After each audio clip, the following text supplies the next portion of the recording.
Um, and then on the other screen, which I don't know how this is going to work if you're upstairs or looking at the monitor, but you'll see mostly not graphics that I've made over the span of my career. You'll mostly see stuff that I shot with my iPhone. While I was writing notes for my lecture, I would get distracted and start to like draw things that I was like, oh, this would be great to show this. And I thought it was kind of interesting, like instead of showing stuff that you could conceivably find on Google, I'll just make something that's for everybody here who took their time out to come here. And you know, I think that in the world, maybe there's not, well, there are a lot of unique experiences, but there's a kind of a collapse of unique experiences with Google. And so it's nice to have something that just exists for like right now here.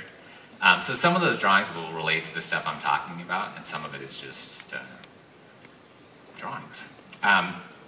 So what I'm going to talk about is I'm going to show some actual work and kind of talk about the way I work, which I think is the most unique thing about me, and I think the thing that I think about the most is how I go about doing what I'm doing in order, and that kind of process leads to what the things become.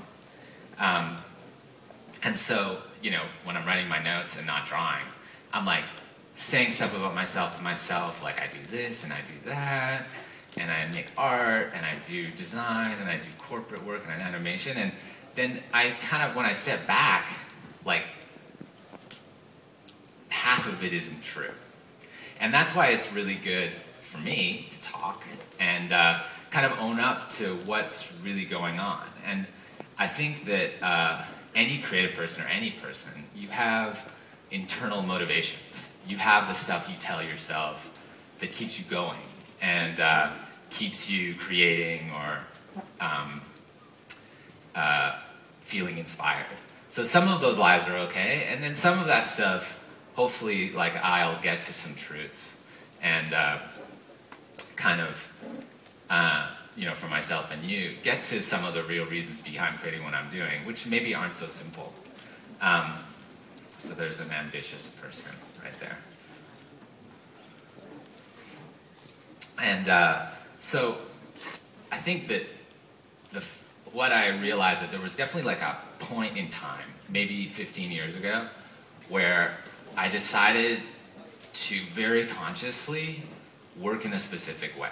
I wanted to make work that was universal and universal to myself. So I would do a type of work and I could apply that same thinking and the same type of work to commercial projects and fine art and animation and marketing and everything.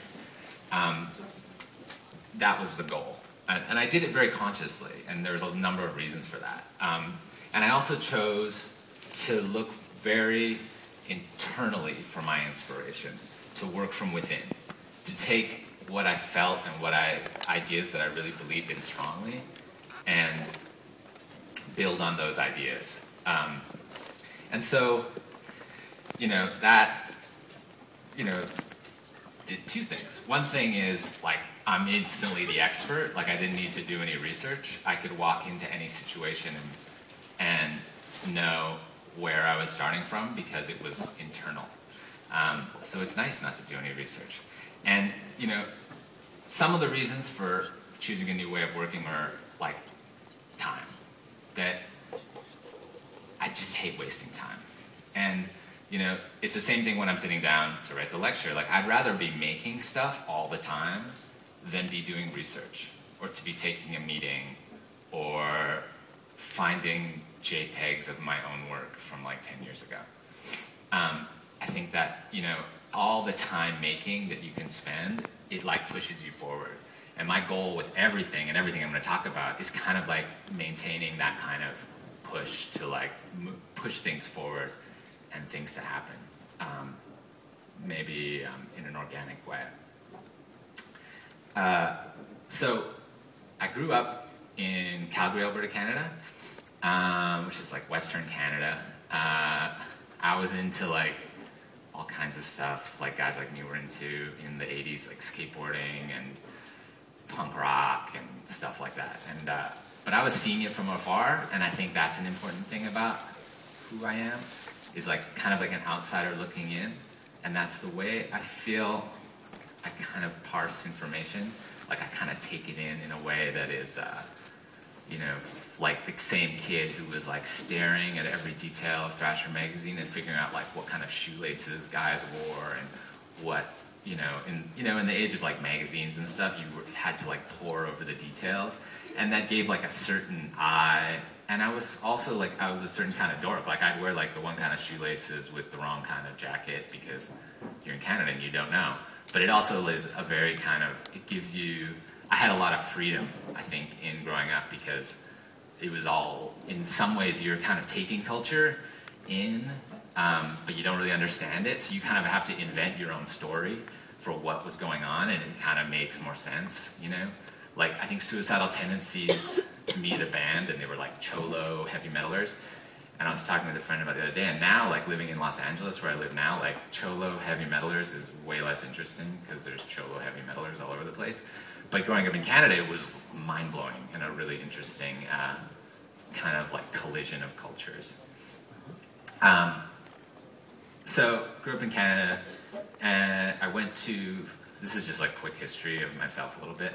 So I went to an undergrad program called the Alberta College of Art in Calgary, which was basically free, which I think is important. I didn't have any student loans, which in America is an insane situation where a lot of designers who graduate from schools like CalArts will have like $60,000, $100,000 worth of student loans. I had none, and I think that's important. And then also it was a commercial art program. So it was like, there was 2 doors, and when you walked in, it was like commercial art on the other door, and you like walked through the middle. And I think that's pretty symbolic, what was going on there. And it was, you got graded as much on your presentation, so how you put like the flaps of your art as the content, and then craft. So it was like 3, divided into 3. So like presentation, craft, and then like everything else.